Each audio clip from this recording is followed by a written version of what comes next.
जय हिंद फ्रेंड्स। मैं fighter maker Shekhar Chauhan, मेरा YouTube channel Shekhar fire fighter. मेरी वीडियो को वॉच करें, लाइक करें, चैनल को सब्सक्राइब करें, बेल आइकन को प्रेस करें।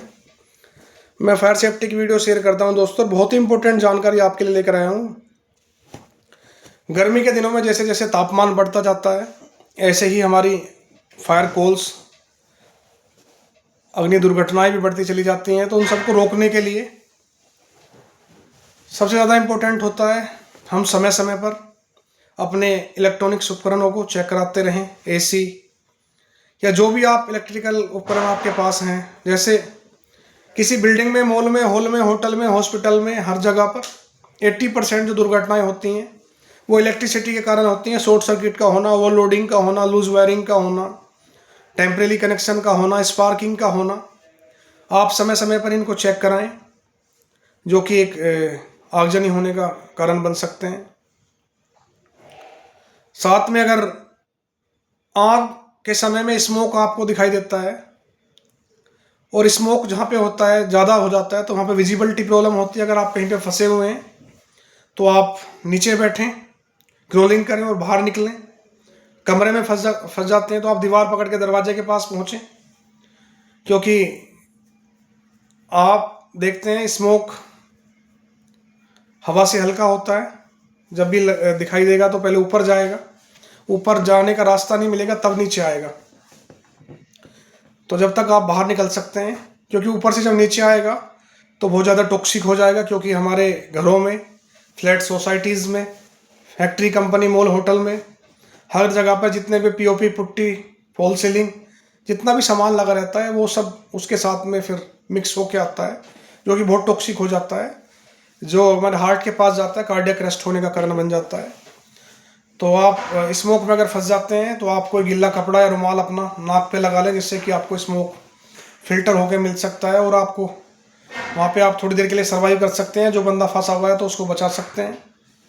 और ऐसी दुर्घटनाएं अगर कभी होती हैं तो तुरंत फायर ब्रिगेड को सूचना दें आप। छोटी अवस्था की आग को बुझाने के लिए अगर आप बुझाना जानते हैं तो फायर एक्सटिंग्विशर का इस्तेमाल करके उसको बुझा सकते हैं। और वहाँ पे आप फायर ब्रिगेड को सूचना दे सकते हैं। फायर ब्रिगेड का नंबर 101, 112 पे भी आप कॉल कर सकते हैं। और साथ में पुलिस की नंबर भी आपको पता होना चाहिए, 112 पे आप कॉल कर सकते हैं। एम्बुलेंस का नंबर आपको पता होना चाहिए, 108 और 102 पे आप कॉल कर सकते हैं। किसी भी आपातकालीन स्थिति में उनकी मदद ले सकते हैं, सूचना दे सकते हैं कि मैं यहाँ पे फंसा हुआ हूँ या मेरे साथ ये प्रॉब्लम है। और साथ में आपको सबसे बड़ा इम्पोर्टेंट होता है करेक्ट लोकेशन। करेक्ट लोकेशन देना आपको आना चाहिए, क्योंकि करेक्ट लोकेशन जब आप तक नहीं देते हैं तो टाइमली चीज़ें रेस्पॉन्ड नहीं कर पाती हैं। तो टाइमली रेस्पॉन्ड करने के लिए आपको करेक्ट लोकेशन देना आना चाहिए। और मेरा सभी से निवेदन यही है कि ट्रैफिक जब भी आपको दिखाई देता है तो आप एम्बुलेंस, फायर ब्रिगेड की गाड़ी, उन सबको जाने के लिए रास्ता दें, क्योंकि जहाँ पर वो जा रही है वहाँ पर किसी की जान जाने का खतरा हो सकता है। वहाँ पर काफ़ी लोग फंसे हो सकते हैं जिनकी जान बचाई जा सकती है। ठीक है, तो ये बहुत इंपॉर्टेंट होता है फायर फाइटिंग के दौरान। आप आपातकालीन स्थिति में, इमरजेंसी में लिफ्ट का इस्तेमाल ना करें, सीढ़ियों का इस्तेमाल करें। सीढ़ियों का इस्तेमाल करते हुए असेंबली एरिया में आएँ। और अगर वहाँ आप लाइन से खड़े होंगे तो आपकी काउंटिंग आसानी से हो सकेगी।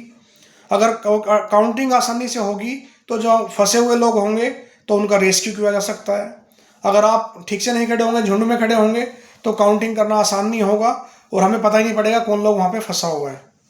तो ये सब आपको पता होना चाहिए। असेंबली एरिया पता होना चाहिए, जो कि एक बिल्डिंग के अंदर या किसी प्लांट, फैक्ट्री के अंदर एक सुरक्षित एरिया होता है जहाँ पे लोग इकट्ठा होते हैं, आके खड़े होते हैं।